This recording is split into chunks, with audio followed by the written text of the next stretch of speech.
अस्सलाम वालेकुम एवरीवन। तो हम लोग ऑब्स्टेट्रिक्स का अगला टॉपिक या अगला चैप्टर स्टार्ट करने लगे, which is about assessment of fetal well being.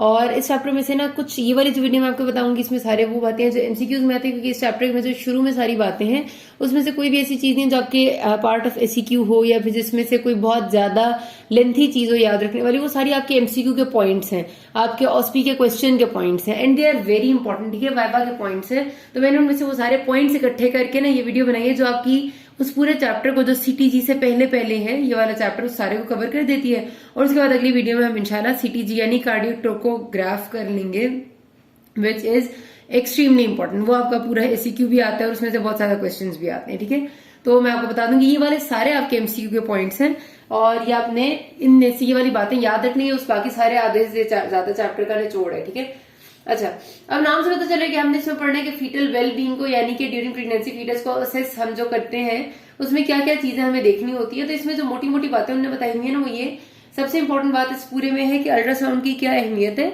और कब कब अल्ट्रासाउंड पे क्या क्या देखते हैं, ये जरा आपने जहन में रखना है।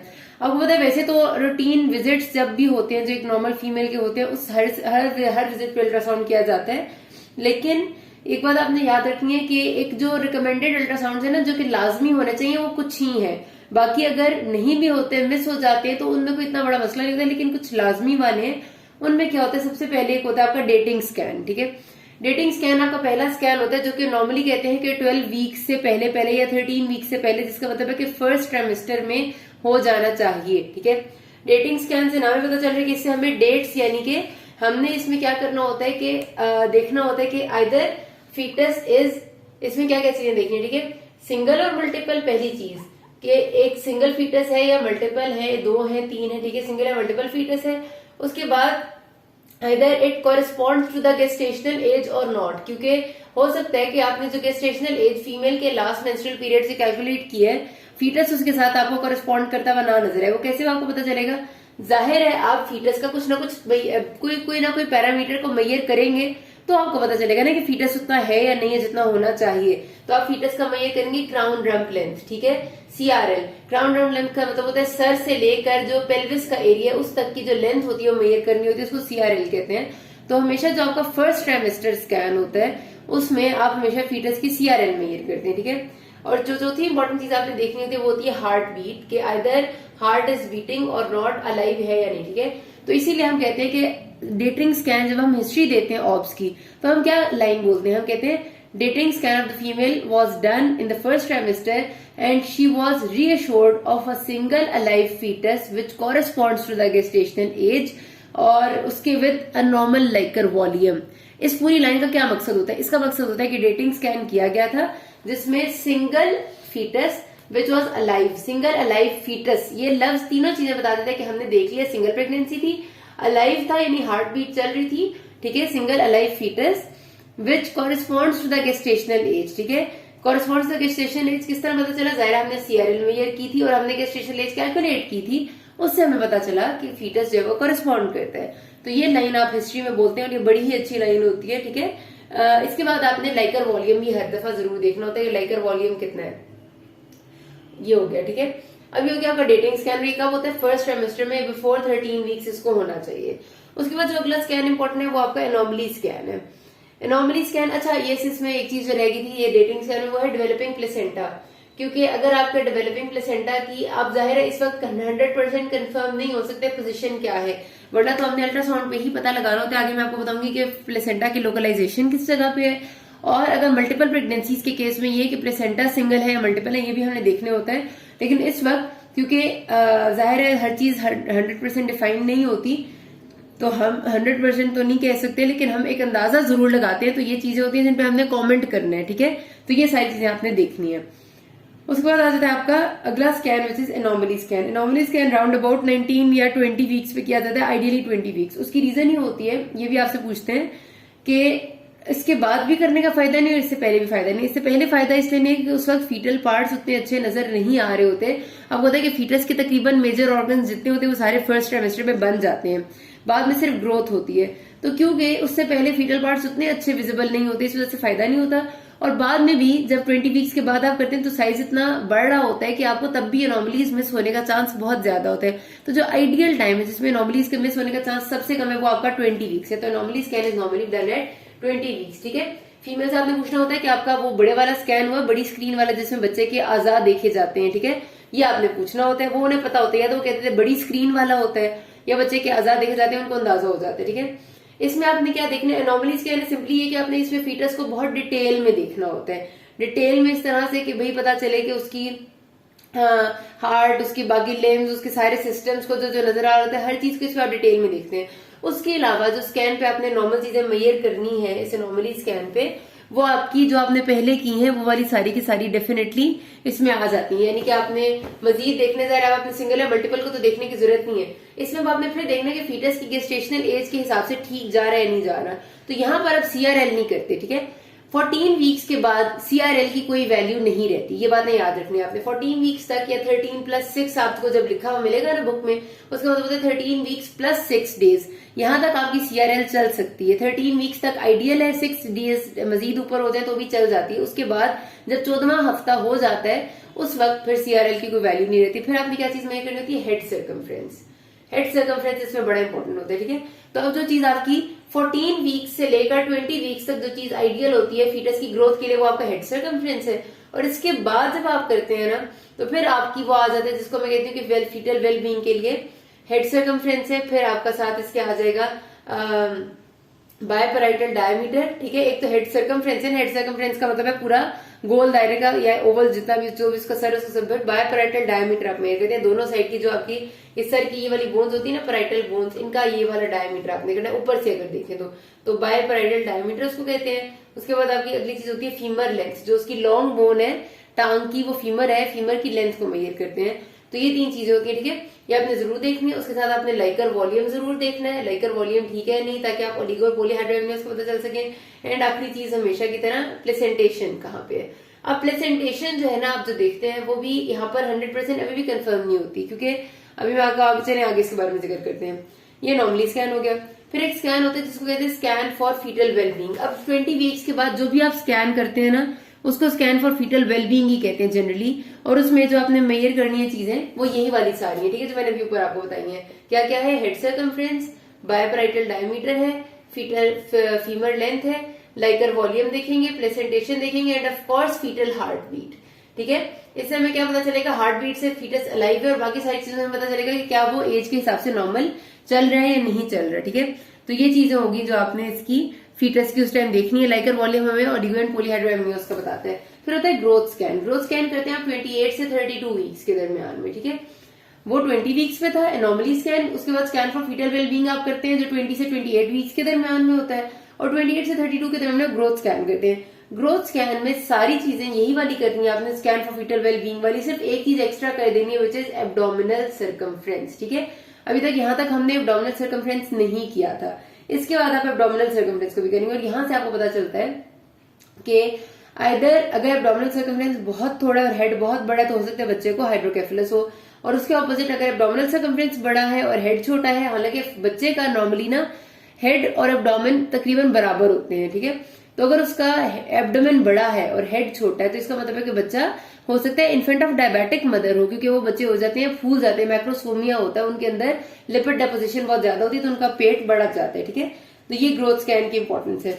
ये आपके वो 4 स्कैन हैं विच आर वेरी इंपॉर्टेंट और जो आपने जरूर कराने होते हैं, ठीक है। इसके अलावा बाकी रूटीन स्कैन मिस भी हो जाए तो कोई फर्क नहीं पड़ता। और आपने हर स्कैन पे क्या देखना है ये चीजें आपको बताऊं, ठीक है।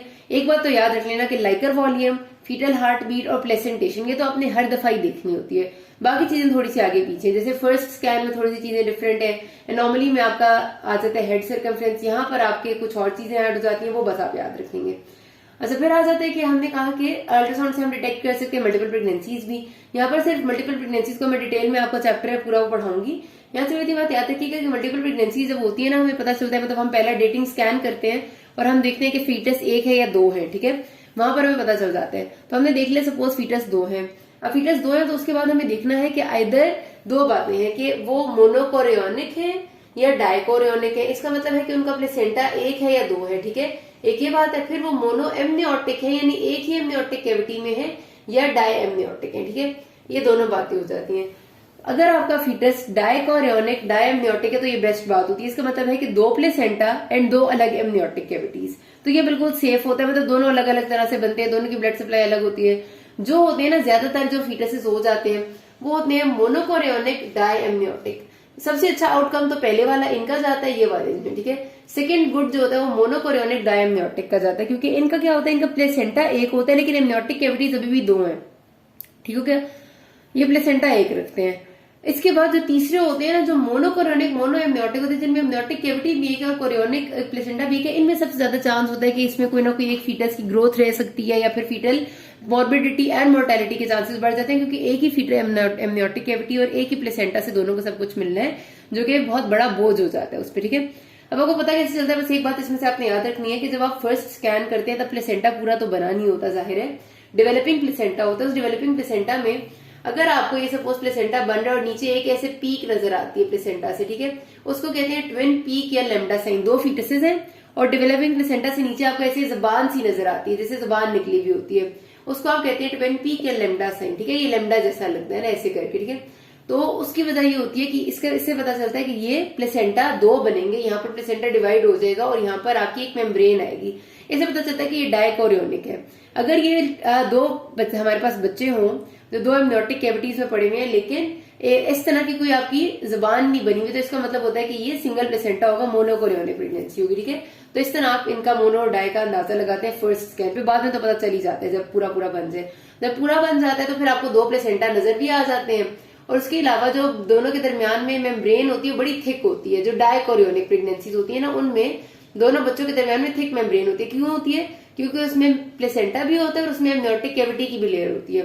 लेकिन जो सिंगल प्लेसेंटा वाले होते हैं ना, उनमें क्या होता है, ऐसे सिंगल प्लेसेंटा होता है और दोनों बच्चों के दरमियान में पतली सी लेयर होती है, क्योंकि वो सिर्फ एमनियन की लेयर होती है। ये एक है, ये दूसरा बच्चा है, प्लेसेंटा एक ही होता है उनका।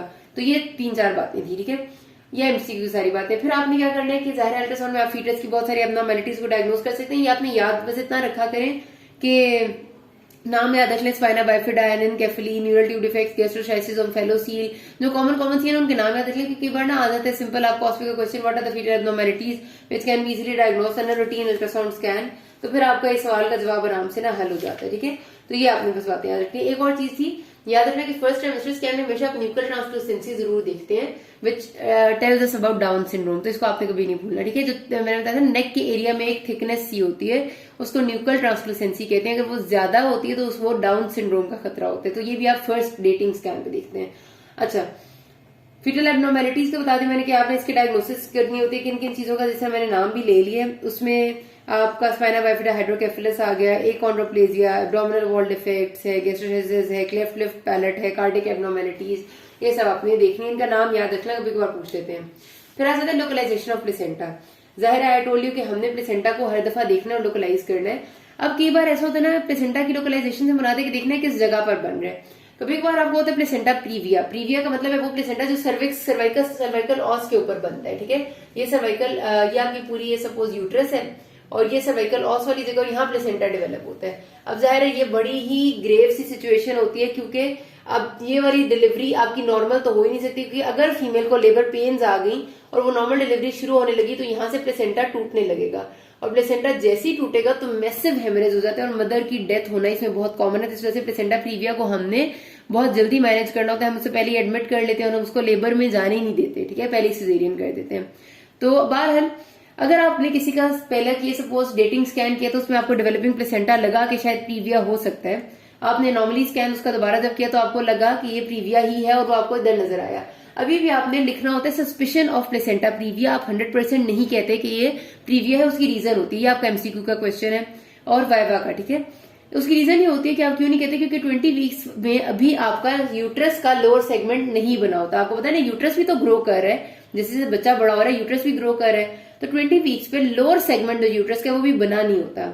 वो जब बनता है 20 वीक्स के बाद, तो कई दफा ऐसा होता है कि एक जब सपोज नीचे से यहाँ पर एक चीज लेंथन होगी तो कई बार ऐसा होता है जो प्लेसेंटा है ये मूव करके खुद इधर साइड पे या ऊपर चला जाता है, तो फिर वो प्रीविया नहीं रहता, ठीक है। तो लोअर यूट्राइन सेगमेंट नहीं बना होता है 20 वीक्स, इसलिए at 20 weeks we can not say any placenta as placenta previa.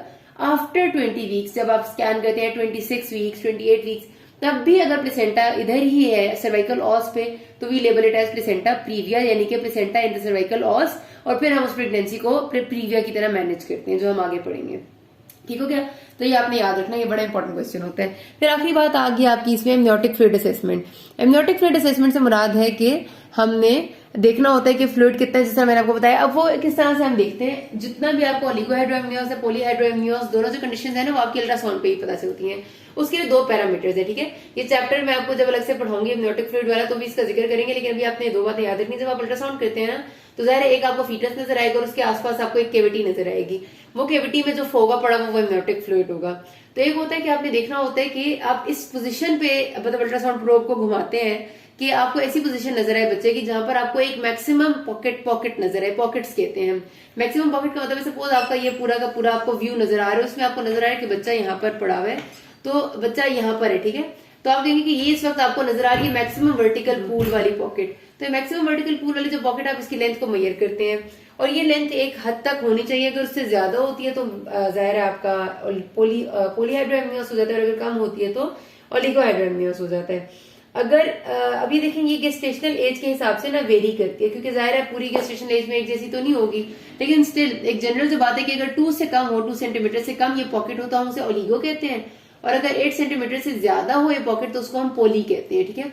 Maximum vertical pool की एक पॉकेट। फिर एक चीज होती है एमनियोटिक फ्लूइड इंडेक्स। उसमें क्या होता है, उसमें हम एक ऐसी जगह पर अपने अल्ट्रासाउंड प्रोब को रखते हैं जहां पर हमें फीटस दरमियान में हो और चारों साइड पे फीटस के कोई ना कोई कोऑर्डिनेट नजर आए। वो कोऑर्डिनेट्स बराबर नहीं होते जाहिर है, लेकिन 4 कोऑर्डिनेट से हम बन जाते हैं। सपोज ये आपको ऐसे अल्ट्रासाउंड आप देखें ना, तो आपको अंदाजा हो यूं करके इधर बच्चा होगा और आपको मिलेगा कि एक तरफ उसकी सपोज कॉर्ड आ रही है, कहीं प्लेसेंटा आ रहा है, आप कहेंगे एक ये कंपार्टमेंट है, एक ये कंपार्टमेंट है, एक ये और एक ये, कुछ इस तरह 4 से बनाते हैं आप, ठीक है। उन चारों की आपने वर्टिकल लेंथ को मेजर करना होता है। वो जो चारों की आपकी वर्टिकल लेंथ आती है ना, आपके चारों के चारों कंपार्टमेंट की, उसमें से आप देखते हैं कि डीपेस्ट पूल कौन सा था और उसकी वर्टिकल मेजर ले लेते हैं, और उस डीपेस्ट पूल पे आपकी अम्ब्रेकल कॉर्ड नहीं आनी चाहिए, ठीक है। अब ये वाली जो इसमें आएगा सारा का, जब 4 क्वाड्रेंट्स आप बनाएंगे और उसमें से जो डीपेस्ट पूल आएगा, ये भी जाहिर थोड़ा सा गेस्टेशनल एज के हिसाब से चीज वेरी करती है, लेकिन ये कहा जाता है कि 3rd ट्राइमेस्टर में ये जो मैक्सिमम आपकी डीपेस्ट वर्टिकल पूल है, इसकी जो लेंथ आएगी वो 10 से 25 सेंटीमीटर के दरमियान में होनी चाहिए। 10 से कम वाले को हम कहते हैं रिड्यूस्ड है, अगर 5 से कम से होगा जाएगा तो हम कहते हैं वो ओलिगोहाइड्रोएमनियोस है, और 25 से ज्यादा हो जाएगा तो पॉलीहाइड्रोएमनियोस हो गया, ठीक है। तो हमने करना क्या है कि हमने ऐसे जगह पर रखना है जहां फीटस दरमियान में है और 4 क्वाड्रेंट्स नजर आ रहे हैं, उन चारों में से जो मैक्सिमम वर्टिकल डेप्थ का या मैक्सिमम आपको बड़ा नजर आ रहा है वर्टिकल डायमेंशन में, उसकी आपने लेंथ मेजर करनी है। एंड 3rd ट्राइमेस्टर में it should be between 10 and 25। ये सारे आपके एमसीक्यू के पॉइंट्स है, तो इससे आपको डायग्नोसिस का पता चल जाता है ओलिगो या पोली का। तो यहाँ पर हम खत्म करते हैं, किसी को मसला है कि थैंक यू।